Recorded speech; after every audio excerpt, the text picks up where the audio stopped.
네, 여러분 안녕하십니까. 트렌드 핫 이슈 조윤구입니다. 2024년 올 한 해 정말 고생 많이 하셨습니다. 벌써 한 해가 저문다고 생각하니까 아쉬운 면도 있습니다만, 하지만 2025년이 밝아오기 때문에 우리에겐 희망이 있습니다. 희망찬 2025년을 생각하면서 트렌드 핫 이슈 시작하겠습니다.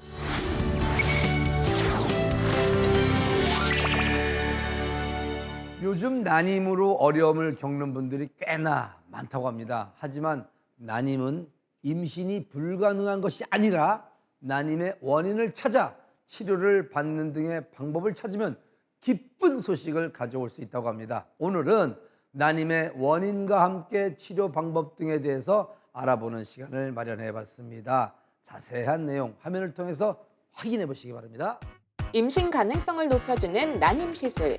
어떤 방법들이 있는지, 내게 맞는 시술법은 어떻게 찾는 건지 지금 함께 알아볼까요? 난임 인구가 꾸준히 늘어나는 추세입니다. 2022년 기준 약 23만 9천 명이 난임 진단을 받았다는데요.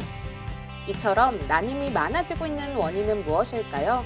결혼하시는 연령들이 많이 늦어지는 바람에 그 나이가 차지하는 원인이 가장 크겠고요. 또 사회생활하면서 느껴지는 스트레스가 또 예전보다 더 심해진 것 같습니다. 그런 원인들이겠고, 원래 임신이라는 과정이 이제 수정이 잘 되고 착상되는 일련의 과정인데, 이 과정에서 이제 문제가 있을 경우 난임의 원인이 될 수가 있고요. 크게 뭐 남성 원인, 여성 원인 나눠봤을 때 여성 난임이 한 40%, 남성 원인이 40%, 그리고 원인을 잘 모르는 경우가 한 20%를 크게 구분하고 있습니다. 정확한 원인을 파악하기 위해서는 난임 검사를 시행해야 알 수 있는데요. 혈액 검사부터 시작해 호르몬 검사, 정액 검사, 배랑 검사, 자궁 초음파 검사를 진행하거나 필요시 자궁 내막과 자궁강의 이상을 확인하는 자궁경 검사를 진행하기도 합니다. 이 검사를 바탕으로 교정 가능한 원인이 있는지 확인하는 거죠. 우선은 이제 난임의 원인에 대해서 평가해봐야 될 것 같고요. 이제 원인에 따라서 이제 맞춤형 치료 가능합니다. 물론 이제 난임 환자라고 모두 다 시험관하기 시술로 바로 하는 건 아니고요. 보통 이제 생식기관인 난소, 자궁이 자기 몸 안에 있는 상황이기 때문에 환경의 변화를 통해서 이게 개선되어질 수 있다면 난임 치료하기 전에 체중을 감량한다든가 부족한 영양분을 보충하든가 이런 걸 통해서 임신이 될 수가 있겠고요. 혹시 뭐 남성의 문제가 있다면 남성의 정자질을 개선시키기 위해서 인공수정이나 시험관하기 시술을 통해서 임신 시도해 볼 수가 있고, 특히 나이가 많은 여자분의 경우에는 시간이 갈수록 이런 난소 기능이 더 저하하기 때문에 임신 가능성을 높게 하기 위해서 시험관하기 시술을 통해서 임신을 진행하게 됩니다. 시험관 아기와 인공수정 모두 난임 부부들에게 임신의 기회를 제공하는 시술 방법인데요. 하지만 방법은 다릅니다.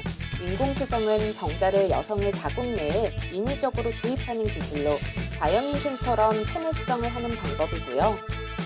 반면 시험관 아기 시술은 여성의 난자와 남성의 정자를 채취해 체외에서 수정시킨 후 다시 여성의 자궁에 이식하는 방법으로 임신 과정의 일부를 몸 밖에서 진행하기에 임신 가능성을 높일 수 있답니다. 가장 흔하게는 이제 보통 난자 동결 오시는 분 계시면은 난자 동결했을 경우에 나중에 사용했을 때 이게 기형아를 유발하거나 난자에 문제가 생기지 않나 걱정하는 분이 계시는데, 걱정은 안 하셔도 됩니다. 난자 동결하게 되면 이 동결 기간에 따라 난자의 질이나 어떤 기형아의 출산이 증가하지 않는 걸로 이미 보고가 되었고요.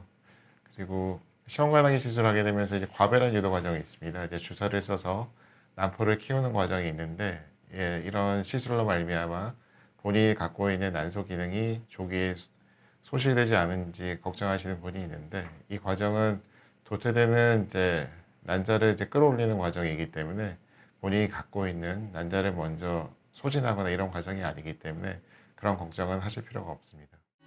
임신이라는 결과에만 초점을 맞춰 자신을 돌보지 못하거나 난임으로 삶까지 위축되는 경우가 종종 있는데요. 난임 치료는 본인이 가장 중요한 주체라고 생각하며 치료에 임해야 한다고요.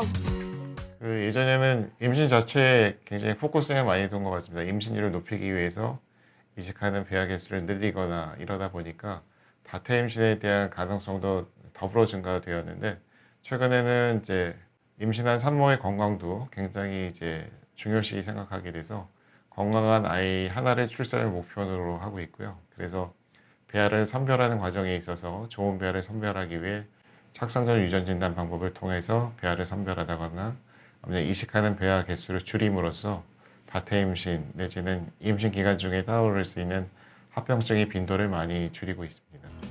임신 확률을 높이기 위한 다양한 기술력이 증가하고 있는 가운데 아기를 기다리는 예비 부모 역시 함께 노력해야 하는 것들이 있다고요. 임신이라는 과정이 아무래도 이제 여성 디펜던트한 과정인 것 같습니다. 이제 배란일에 맞춰야 되고 온전히 임신되는 과정이 여자의 자궁 안에서 일어나다 보니까 혼자만이라고 느끼는 이런 이제 느낌을 많이 가질 수가 있는데 남편과 함께 하시는 거고 병원 내원실에도 함께 오시게 되면 이런 느낌을 좀 덜어드릴 수 있을 것 같고요. 최근에는 또 SNS를 통해서 많은 난임 지식이 이제 산재하고 있는데 그런 거에 너무 현혹되지 말고 온전히 자신한테 집중할 수 있는 이런 시간을 갖는 게 중요할 것 같고요.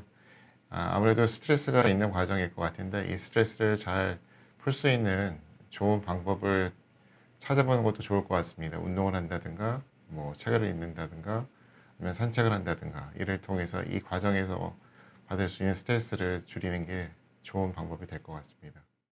나날이 발전하고 있는 난임 시술법. 내게 맞는 방법은 무엇인지 꼼꼼하게 알아보고 준비하셔서 모두 기쁜 소식 얻어가셨으면 좋겠습니다.